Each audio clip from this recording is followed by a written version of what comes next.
특별히 나누겠습니다.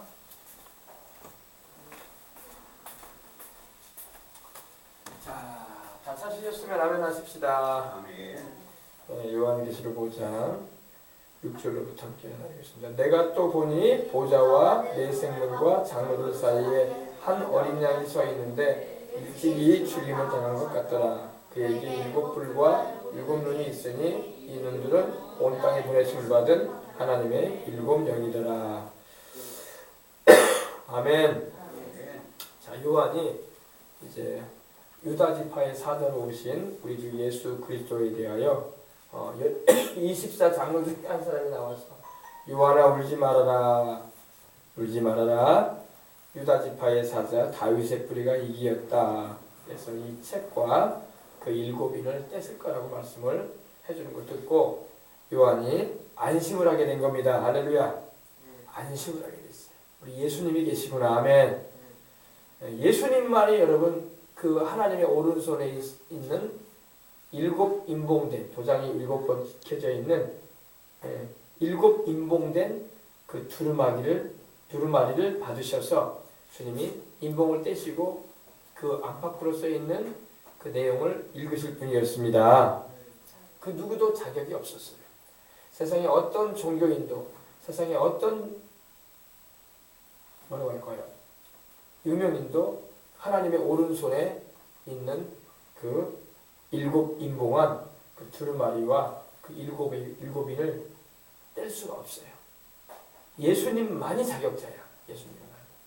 제가 이건 누누이 여러분에게 많이 말씀을 드렸기 때문에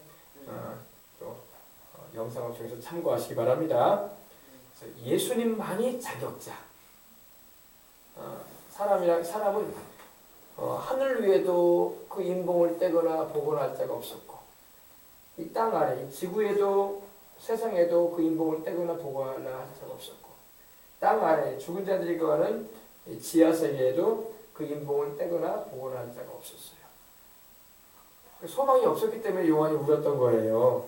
소망이 없었기 때문에 이제 이 지구는 영원히 우리 조상 아담과 하와가 범죄함으로 마귀한테 빼앗겼더니 이제 되찾을 수가 없나 보다.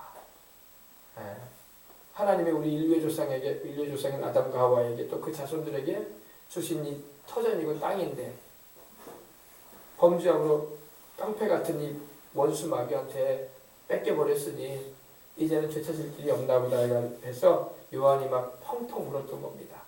그러나 우리의 구속자가 나타나셨습니다. 그분이 바로 예수 그리스도예요. 아멘.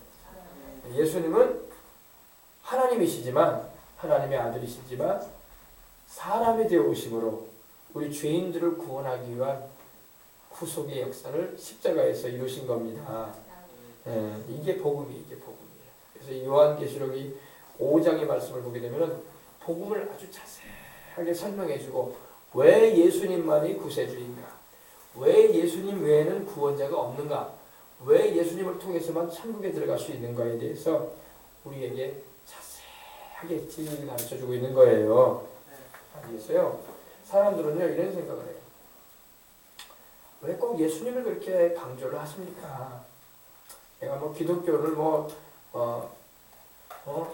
나쁘다고 말하는 건 아니지만은 종교라는 건 다 비슷한 거 아니겠습니까? 기독교에서 말하는 예수라는 분이나 불교에서 말하는 석가모니라는 분이나 또 이슬람에서 말하는 마호메트라는 분이나 또 근래에 일어난 그런 성자 같은 인물들이나 다 존경받을 수 있는 사람들이라면 다 같은 분들 아니겠습니까? 꼭 하나님 앞에 나가는 데 있어서 꼭 예수님만을 그렇게 강조할 필요가 있겠습니까? 이렇게 생각하는 분들이 있을 수가 있어요. 그죠? 그러나 예수님밖에 없어요. 예수님밖에 없기 때문에 하나님은 예수님을 통해서만 구원하겠다고 작정해 하셨어요. 또 그 예수님이 누구냐면 하나님의 독생자야. 그리고 그 예수님이 누구냐면 또 하나님 자신이기도 하셔. 그러니 인류를 구원할 분은 하나님이신데 하나님 말고는 우리를 구원할 자가 없는데 자꾸 사람을 이렇게 빗대어가지고 예수님을 믿으라, 누구 다른 걸 믿어도 다 똑같이 선한 행실 가지고 좋은 일 많이 하면 천국 가는 거 아니겠습니까? 또 양심대로 이렇게 살면 다 천국 가는 거 아니겠습니까? 이렇게 말을 한단 말이에요. 그래서 유명한 천주교의 수장이셨던 우리 대한민국의 김수환 추기경 그분도 그랬어요. 양심적으로 살면 천국 간대. 그렇지 않습니까? 그죠? 나는 김수환 추기경이 천국 갔다라는 말을 생각하고 싶지 않아요. 그분은 굉장히 무서운 말을 했어요. 양심적으로 살면 천국 간대. 어느 종교를 믿든지 양심껏 믿으면 천국 간대. 그렇지 않아요. 양심껏 믿어서 천국 가는 거 아니에요, 여러분. 세상에 양심껏 믿으면 나도 예수님 안 믿고 양심껏 살아가서 천국 갈 수 있겠어. 굳이 뭐 꼭 예수님 믿을 필요가 뭐가 있겠어. 나도 뭐 종교 없어도 종교도 가지지 말고 양심껏 살면 되지 뭐. 그러면 뭐 천국 가는 거지 뭐. 이렇게 생각할 거 아닙니까? 그렇지 않습니다. 양심껏 살아서 천국 갈 수 있는 자가 누가 있냐고. 누가 양심이 선하냐고. 누가 양심이 진실하냐고. 누가 양심이 의로우냐 이거예요. 양심이라는 것은요. 사람의 양심이라는 것은 정말 선하고 진실하고 의로워야 돼요. 그러나 여러분 양심에 우리가 손을 얹고 생각해 봅시다. 내 양심에 내가 손을 얹고 내가 정말로 하나님 앞에서 의로운가? 내가 정말로 하나님 앞에서 진실한가? 내가 정말로 하나님 앞에서 부끄럼 없이 설 수 있는 그런 깨끗한 양심을 가지고 있는가? 없어요, 그런 사람이요. 세상에 여러분 그 학문과 도덕을 닦고 수양을 해도요 양심은 선해질 수가 없어요. 선한 것 같이 보일 뿐이야. 남들하고 좀 비교해서 좀 나을 수는 있어. 도둑놈의 양심보다는 좀 나을 거 아니에요. 보통 사람은. 그죠? 그래 안 그래요? 도둑놈의 양심보다는 내가 낫지 않을까 이렇게 생각할 수 있잖아요. 추접한 행실 가지는 사람보다 내 양심이 좀 괜찮을 거라는 생각을 할 수 있잖아요. 그렇다고 해서 그런 거 가지고 천국한 게 아니라고. 알겠어요? 다 인간의 양심이라는 것은 죄로 물들어 버렸어요. 인간의 의로움이라는 것은 여러분 하나님 앞에서 조금도 설 수 없는 그런 부정해져 버린 의로움이 되어버리고 마는 거예요. 그리고 우리가 여러분 인간의 행위와 노력으로 구원받을 수 있었다면 하나님께서 사람 되어 오실 이유가 없었어요. 우리가 열심히 선한 행실을 가지고 대과 천선할 뿐만 아니라 너희 양심도 깨끗하게 해서 너희가 구원받을 수 있다면 구원받아서 와라 이랬을지 모두게 예수님이 오실 필요가 있겠어요. 주님이 오시기까지 됐다는 것은 우리가 스스로 구원할 만한 능력도 힘도 자격도 안 됐다는 거야. 그래서 주님이 오신 거예요. 그래서 우리가 구원받을 만한 자격이나 그런 능력이나 그런 합당함이 있었다면 주님이 그렇게 오시지 않았을 것이고 하나님도 그 독생자를 내어주지 않으셨을 거예요. 알겠어요? 그렇기 때문에 예수 그리스도께서 왜 오셔야만 했는가? 왜 예수님만이 우리를 구원하시는 주님이신가? 그분만이 우리의 구세주이라는 것을 우리는 반드시 바르게 알고 있어야 돼요. 그래야지 누가 무슨 소리를 내도 미혹되지 않아요. 알겠습니까? 그래서 울지 말라 유다 지파의 사자 다윗의 뿌리가 이기었다. 그래서 이 두루마리 이 책과 그 7인을 떼시리라. 하나님의 아들이신 예수님께서는 바로 우리 조상 아담이 범죄함으로 마귀에게 넘겨준 그 모든 권리를 되찾을 수 있는 분이에요. 누구도 그걸 되찾아줄 수 없어. 석가모니도 되찾아줄 수가 없고 마음에도 되찾아줄 수 없어요. 그 어떤 유명한 종교인들도 교주들도 되찾아줄 수 없어요. 그걸 되찾기 위해서는요 죄가 없어야 돼. 다 죄인인데 죄인이 누구 걸 되찾아줘. 자기도 빚쟁인데 누구 빚을 갚아주려고 그래요. 예수님은 죄의 빚이 없으니까 우리를 위한 제물이 될 수 있었고 또 우리 주님은 자원이 무궁하셔. 왜? 하늘과 땅을 창조하신 하나님 아니십니까? 그러니 주님은 없는 게 없는 분이야. 아무리 내가 여러분 이 근족이라고 해도 친척이라고 해도 성경 말씀 그대로 레위기에 말씀하고 있는 것처럼 내가 땅을 팔아서 그 땅을 다시 되찾아주고 싶은 마음으로 내가 그 사람과 인적관계에 있다고 할지라도 마음이 그쪽 같아도 돈이 있어야지 찾아주지. 그래 안 그래요?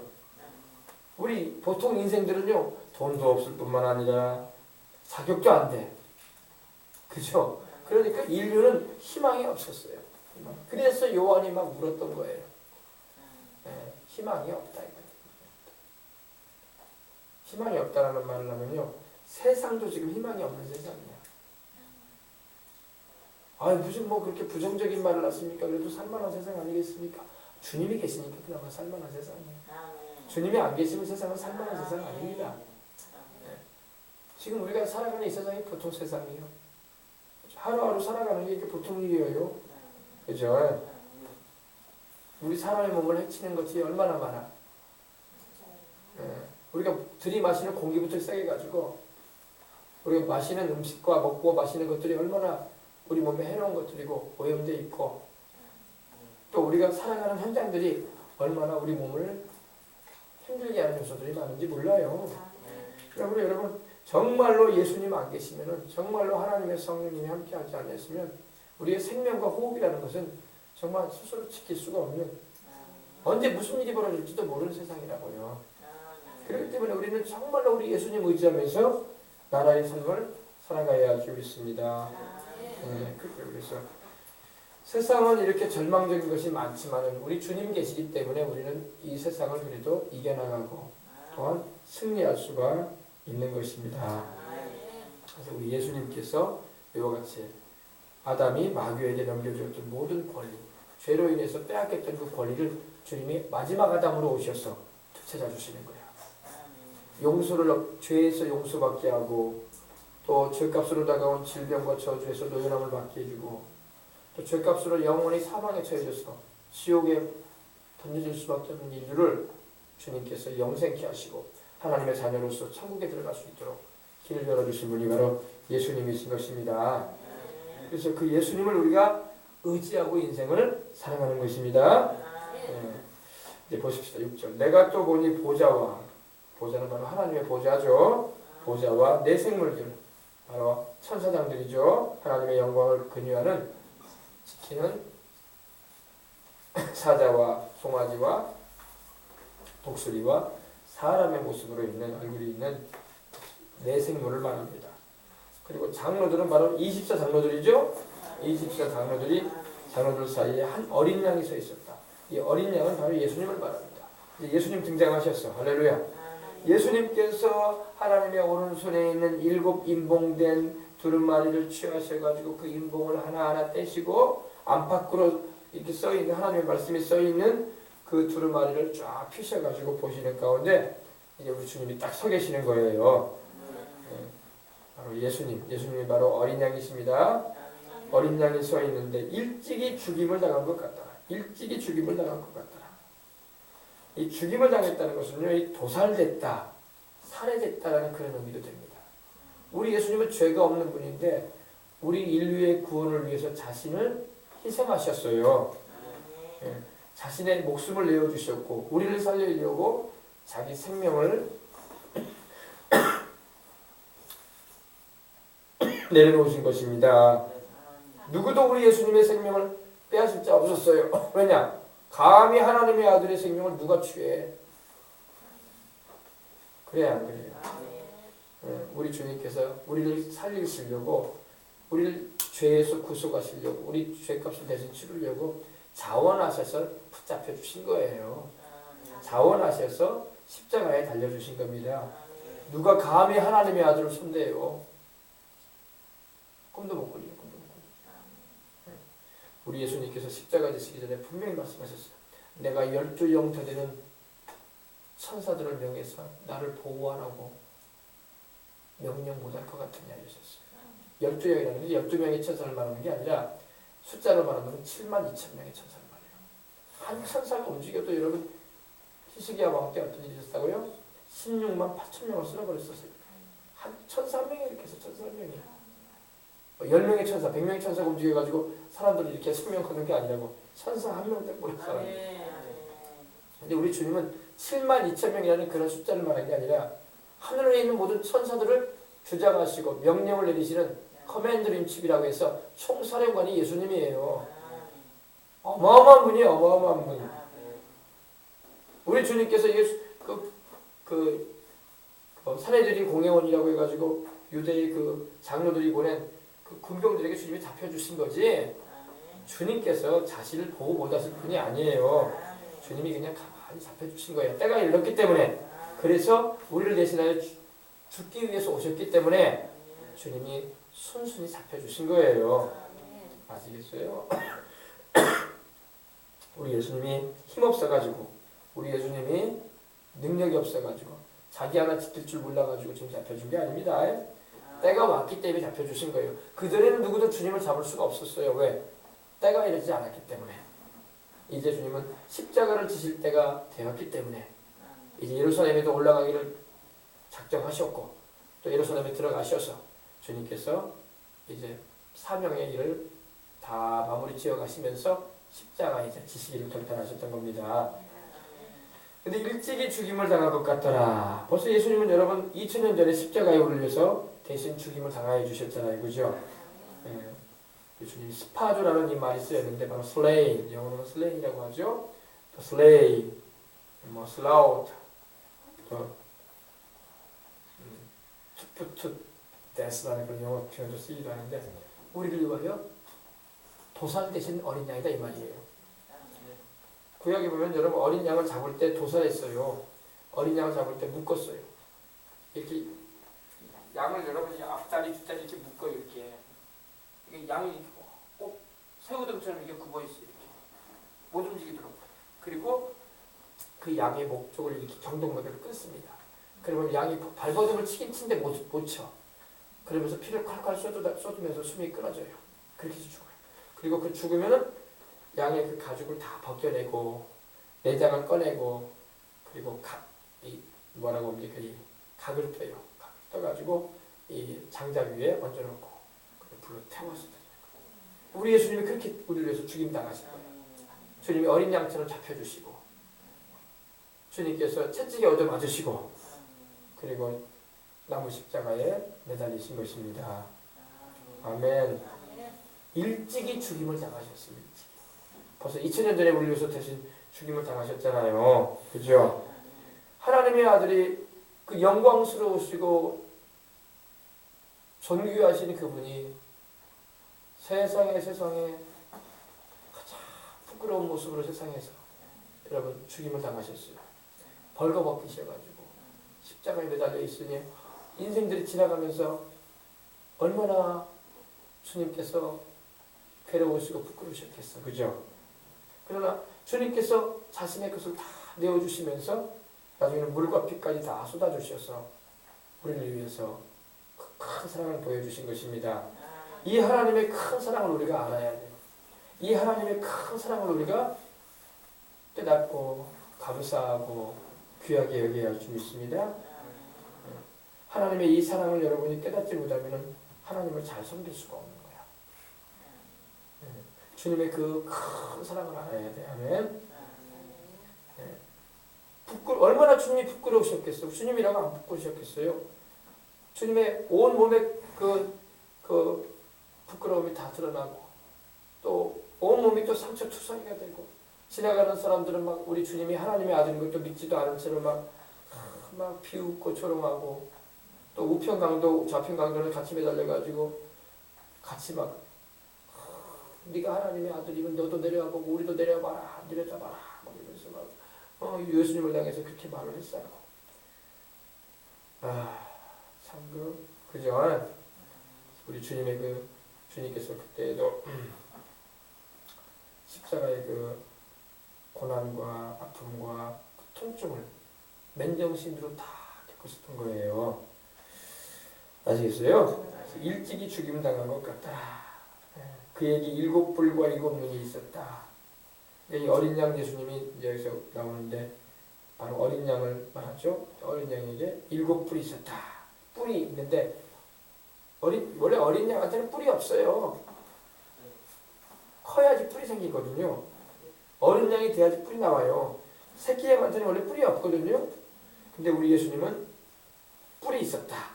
근데 7뿔이다. 뿔이 7개가 있었다. 7이라는 숫자는 헬라어로는 7을 헵타라고 해요. 헵타라고 하는데 이 7이라는 의미는 완전하다는 의미가 있어요. 그래서 하나님의 성령님도 7명으로 나옵니다. 예. 구약에 여러분 하나님께서 정결케 하시는 예식을 보게 되면 이 짐승의 피를 뿌리게 하실 때 7번 뿌리는 장면이 나와요. 7번.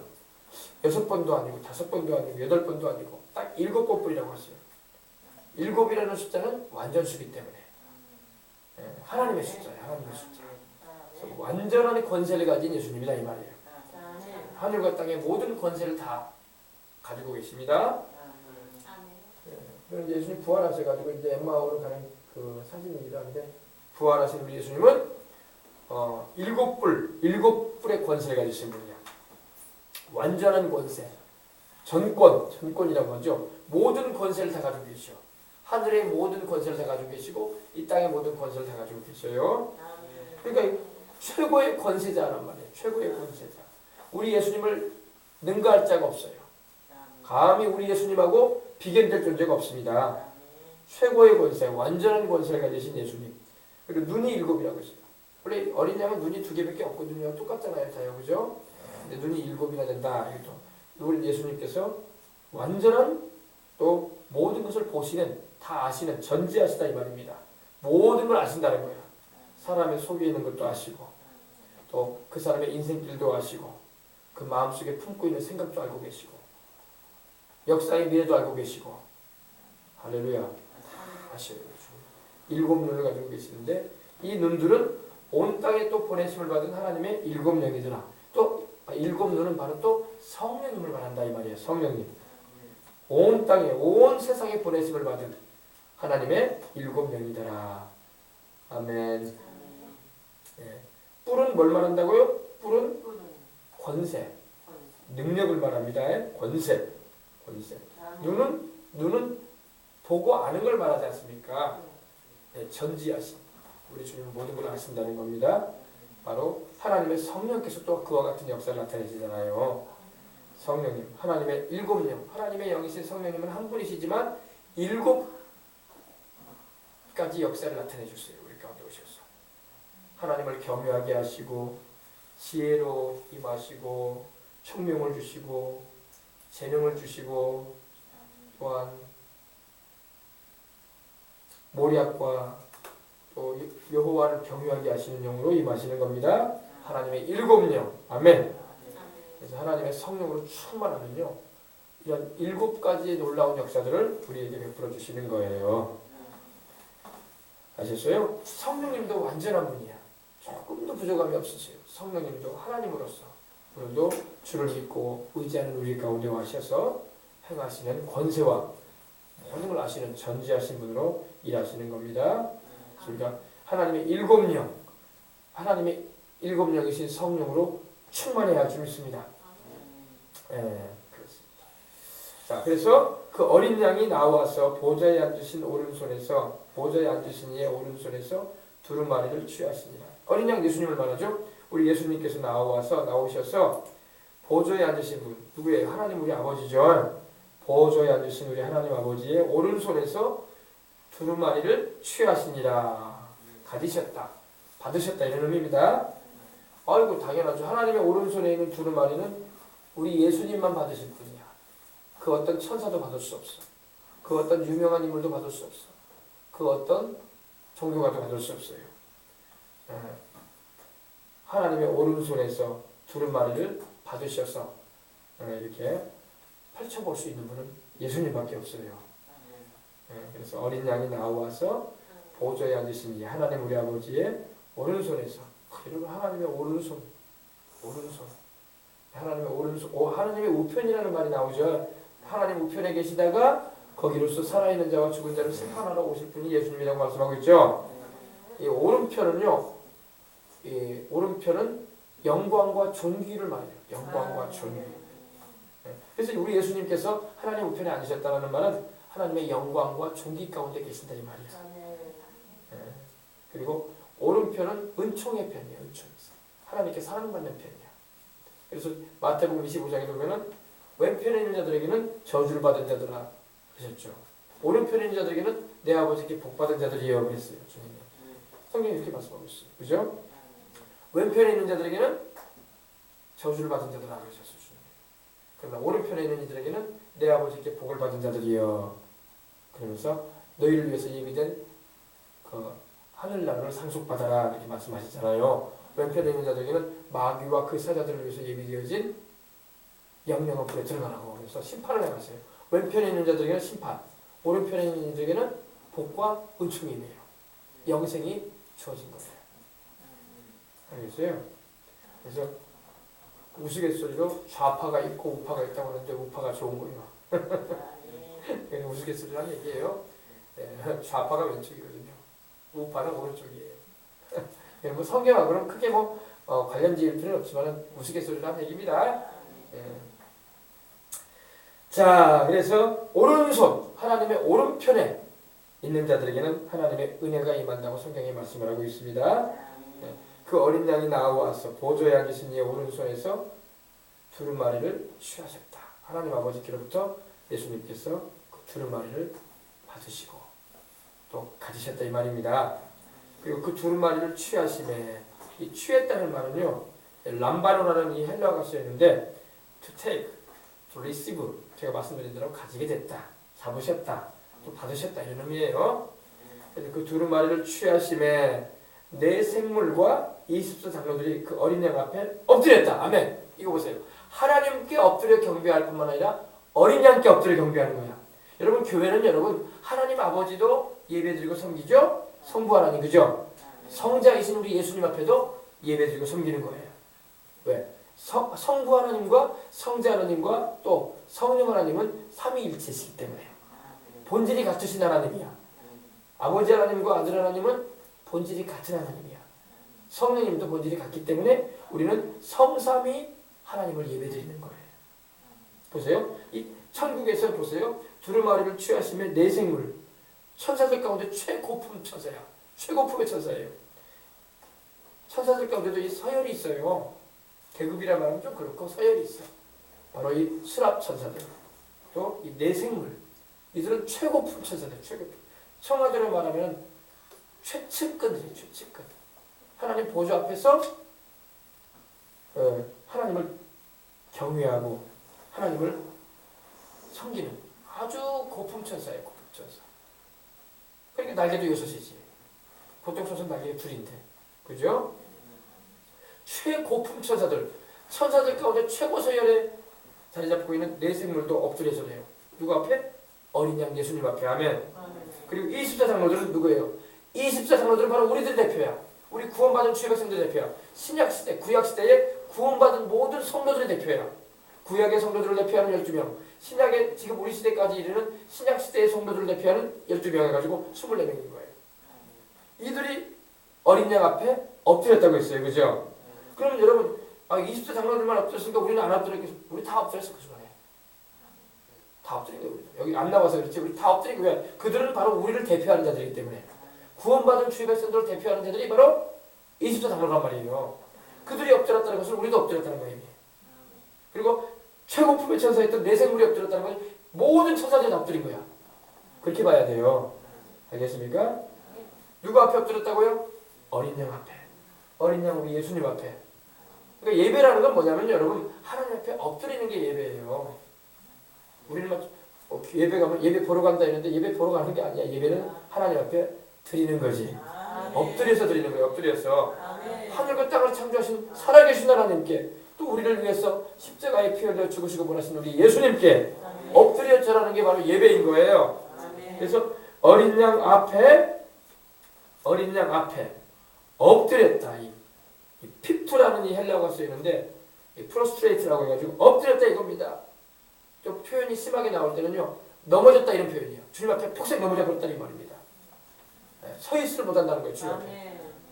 그러니까 예배라는 건 뭐냐? 하나님 앞에 이 워십이라는 말이 바로 하나님 앞에 공손히 엎드린 걸 말하는 거예요. 우리 예수님 안 믿는 사람들도 막 제사상 앞에서 막 엎드리잖아. 잘못된 예배죠. 그럼 잘못된 예배. 그런 예배 드리면 안 돼요. 엎드려 절하는 건 하나님께만 해야 돼. 주 너희 하나님께 경배하고 경배하라는 말이 바로 그 말이에요. 주 너희 하나님 앞에 엎드려 절하고 다만 그분만 섬기라 그랬지. 우상 앞에 절해라. 제사상 앞에 절해라. 고사상 앞에 절해라. 하나님 그렇게 말씀한 적이 없어요. 알겠습니까? 하나님과 그 어린 양이신 예수님 앞에 엎드려 절할 수 있는 우리가 되어야 할 줄 믿습니다. 그러한 이들이 참된 예배자인 거야. 그래서 그 어린 양 앞에 엎드려, prostrate, 엎드려, fall down, 엎드려 각각 검은 고와 향이 가득한 금제접을 가졌으니 이 향은 성도의 기도들이다. 여러분 지금 천국의 예배 장면이에요. 지금요. 이거는 여러분 이 장면을 보게 되면 우리가 하나님을 어떻게 예배드리고 어떻게 찬양하는가에 대해서 아주 모델을 제시해 주는 거야. 지금 천국에서 그렇게 하나님께 예배드리고 있거든요.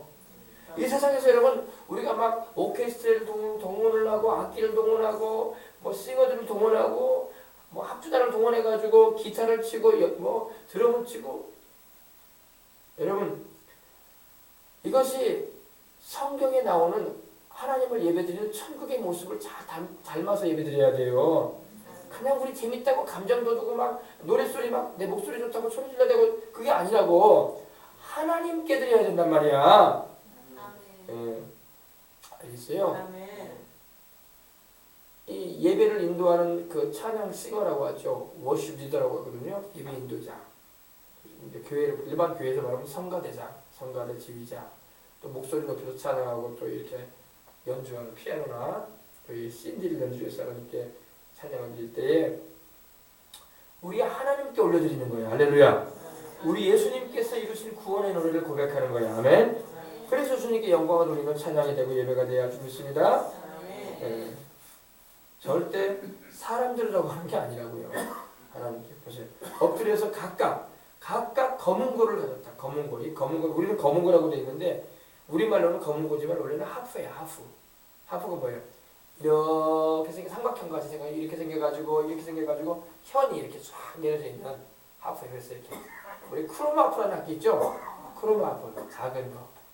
그 큰 걸 말하죠. 제가 이스라엘에 가보니까 이스라엘의 그 예루살렘에 마가다락방 그 현장이 있어요. 그 옆에 또 다윗의 그 가묘가 있는데 그쪽에 보니까 다윗이 동상이 세워져 있는데 다윗이 하나님을 찬양할 때 하는 그 큰 하프를 이렇게 연주를 하더라고요. 연주하는 그 동상이 있어요.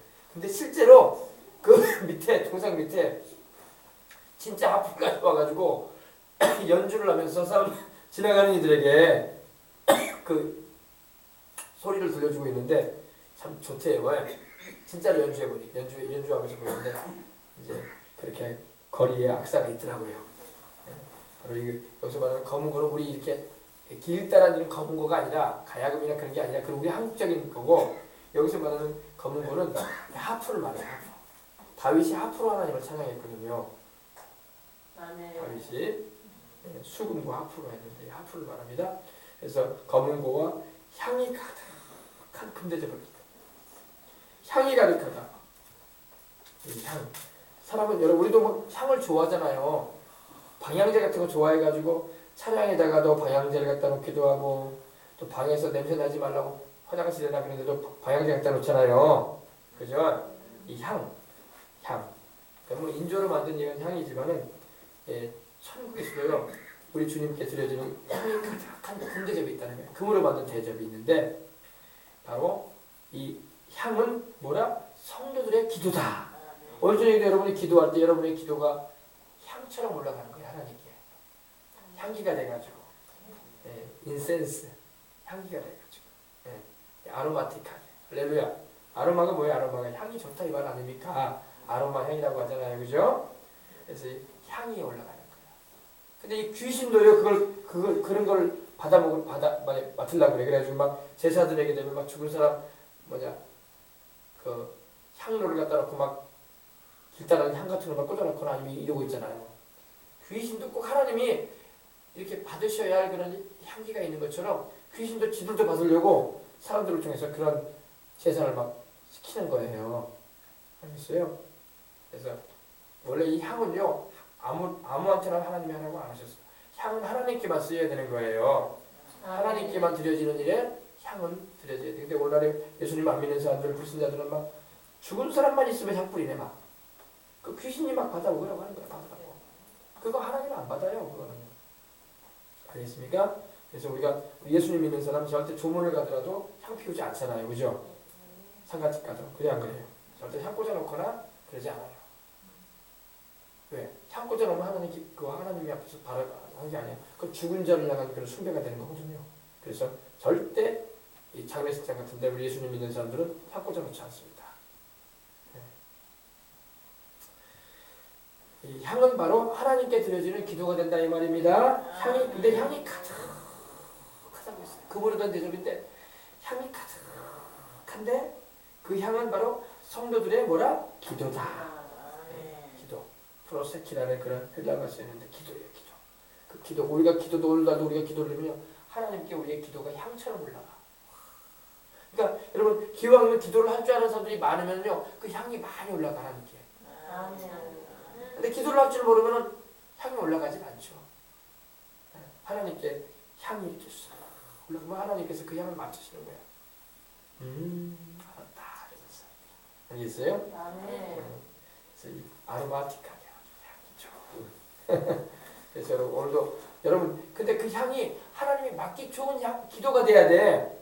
기도를 하는데 막 원망, 불평, 투정만 해봐. 그러면 하나님이 맡기가 싫으시는 거야. 감사의 향이 돼야 돼. 감사합니다. 찬송의 향이 돼야 돼. 찬송합니다. 하나님의 말씀을 그대로 고백해야 돼. 내가 그렇게 말한 적이 있다. 그러시면서 할렐루야. 하나님께서 응답하시는 약속을. 우리 하나님께서 정말 여러분 하나님께서 우리 입술의 열매를 받으시길 원한다고요. 우리 입술에서 나는 열매를 받기 원하는데 그 열매가 뭐냐면 예수님의 이름을 증거하는 거야. 아멘. 예수님의 이름을 찬양하는 거야. 그러면 그것이 향기가 돼서 하나님께로 올라가는 겁니다. 그럼 하나님이 기뻐 받으시는 거야. 아멘. 자, 이 향은 성도의 기도. 그러니까 기도를 해야 돼. 기도를 해야지 우리의 기도가 향처럼 하나님께 원래 이 하나님의 성소 성막에 보면요, 그 금제단이 있어요. 이 휘장 바로 앞에 금으로 만든 제단이 있는데 거기는 24시간 향이 올라가요. 24시간. 이거 뭐냐? 24시간 찬양과 기도가 드려져야 된다 이겁니다. 그래서 쉬지 말고 기도하라는 말이 나온 거예요. 쉬지 말고 찬양하고 기도하라는 말이 여기서 나온 거예요. 그래야지 하나님께 24시간 하나님을 찬양하고 24시간 기도가 끊임없이 드려져서 하나님의 도우심도 받고 은혜도 받고 축복도 받고 하나님의 역사를 경험하면서 인생을 살아갈 수가 있는 겁니다. 그래서 교회는 여러분 다른 데가 아니에요. 교회는 24시간 기도할 수 있어요. 여러분의 가정도 24시간 기도가 돼야 돼요. 우리 일하는 현장에서도 늘 기도의 향이 올라가야 돼요. 불평 원망을 하면 마귀가 온다고. 찬송과 감사와 영광을 하나님께 올려드리면 성령님이 임하신다. 아멘. 그래서 이 금제단이라고 하는 게 금제단이 있는데 바로 그곳에서는 24시간. 그래서 하나님의 성막에는요, 지성소 말고 이 성소에는요 연기가 좋게요. 왜? 24시간 향이 올라가기 때문에 하나님 앞에 향기가 이 향을 태워드리기 때문에 하나님의 존재 앞에 24시간 올라가기 때문에 그 향도 함부로 만들 수가 없어요. 아무렇게나 만드는 게 아니에요. 하나님이 만들려고 하신 재료가 있어. 그 재료로 만들어야 돼. 그리고 이 재료를 가지고 다른 신을 섬기기 위해서 만들려고 하나님 말씀하지 않았어. 오직 하나님께만 드려져야 할 부분이에요. 그래서 우리가 이 찬양도 그래요. 찬양도 이 찬양이 향기가 되는 거거든요. 기도가 향기가 되는데 하나님 말씀대로 기도해야 되고 하나님 말씀대로 찬양을 해야 되는데 엉뚱한 소리 하고 있으면 딴 향이 되는 거야. 아론의 두 아들이 있죠. 아론의 두 아들이 다른 불로 하나님을 예배드리려다가 죽었어요. 둘 다 죽었어요. 왜? 제사장인데도 왜? 다른 불 드리지 말라고 했어 하나님이. 다른 향을 드리면 안 돼 하나님께요. 하나님의 말씀대로 찬양을 하고 하나님의 말씀대로 기도를 하고 그래야 돼. 원래 우리가 부르는 찬양의 노래도요, 하나님의 말씀에서 기반이 안 돼 있고 주님의 십자가의 그 대속의 은총이 중심이 안 돼 있는 노래들은 하나님이 받지 않으시는 노래가 되는 거야. 노래만 잘한다고 하나님 받으시는 게 아니야. 악기만 잘 연주한다고 하나님이 그 음악 좋아하시는 게 아니야. 목소리만 좋다고 하나님께서 그 찬송 들으시는 게 아니야. 알겠습니까? 하나님의 말씀의 기반이 돼야 돼. 잘 기억해 주시기 바랍니다. 그 다음에 이제 보십시다. 그들이 새 노래를 불러 이르되 두루마리를 가지시고 그 인봉을 떼기에 합당하시도다. 그들이 누구예요? 내 생물과 24 장로들, 그죠? 근데 이 네 생물들만 있는 게 아니라 네 생물들뿐만 아니라 모든 천사들, 아멘. 천군 천사들, 그리고 24 장로들뿐만 아니라 모든 구원받은 자들, 그죠? 이 자리에 우리도 참여해야 할 줄 믿습니다. 주님 잘 믿고 타락하지 말고 끝까지 은혜 안에 거해서 주님 오시는 그날 들림 받아서 저 천국에서 주님을 예배할 때 같이 참석하시라고요. 여기에 못 참석하는 것이 비참한 거예요, 인생이. 여기에 못 참석한 인생들 비참한 인생들이에요. 절망적인 인생들이 되는 거예요. 그들이 새 노래, 뉴송, 새 노래, 전에는 불러보지 않았던 노래를 말합니다. 이 새롭다는 게 이 카이노스라는 헬라어가 쓰였는데 한 번도 사용되어 보이지 않았다는 그런 의미예요. 의복으로 말하면 한 번도 입어보지 않은 의복을 말합니다. 새 옷, 그걸 말해요. 그래서 이 새 노래라는 것은 그전에는 안 불러줬던 노래라는 거야. 아시겠어요? 새 노래를 불러 이르되 두루마리를 가지시고 그 인봉을 떼기에 합당하시도다. 인봉이라는 것은 그 시일드, 다시 말해서 그 도장, 7개 도장을 말합니다. 네. 예수님께서 하나님께로부터 하나님의 오른손에 있는 그 7 인봉한 그 두루마리를 가지시고 그 인봉을 떼신다는 말입니다. 이제 언제부터 떼시느냐? 요한계시록 6장부터 떼기 시작하세요. 네, 두루마리를 가지시고 그 인봉을 떼기에 합당하시다. 누가? 예수님이. 아멘. 합당하다는 말이 참 중요해요. 합당하다. 영어 표현은 이제 worthy라고 나오는데 thou art worthy, you are worthy 이렇게 되어 있는데 이 적합하다, 걸맞다, 또 적당하다, 알맞다, 어울린다 이런 의미예요. 예수님만이 알맞은 분이야. 아멘. 예수님만이 걸맞은 분이야. 할렐루야. 예수님 말고는 그 띨사가 없어요. 그래서 예수님께만 표현되는 거예요. 이 월드라는 말이. 예수님만이 딱 맞는 분입니다. 옷을 입었는데 사이즈가 안 맞아가지고 나한테 내 사이즈가 있는데 내가 엉뚱한 옷을 입었는데 막 옷을 입었더니 막 어깨가 막 여기까지 나오고 축 늘어져 막. 그러면 안 맞잖아요. 그죠? 또 옷을 사 입었는데 너무 사이즈가 적은 걸 사가지고 바지를 입었는데 그냥 칠보 바지가 됐어요. 그러면 안 맞는 거 아니에요. 근데 예수님으로 말하면 예수님은 딱 맞는 분이야. 아멘. 하나님 보실 때 딱 맞는 분이야. 그 인복을 떼기에 합당하시다 이거야. 아주 알맞다. 아주 어울리시다. 좋게 말한 건 말합니다.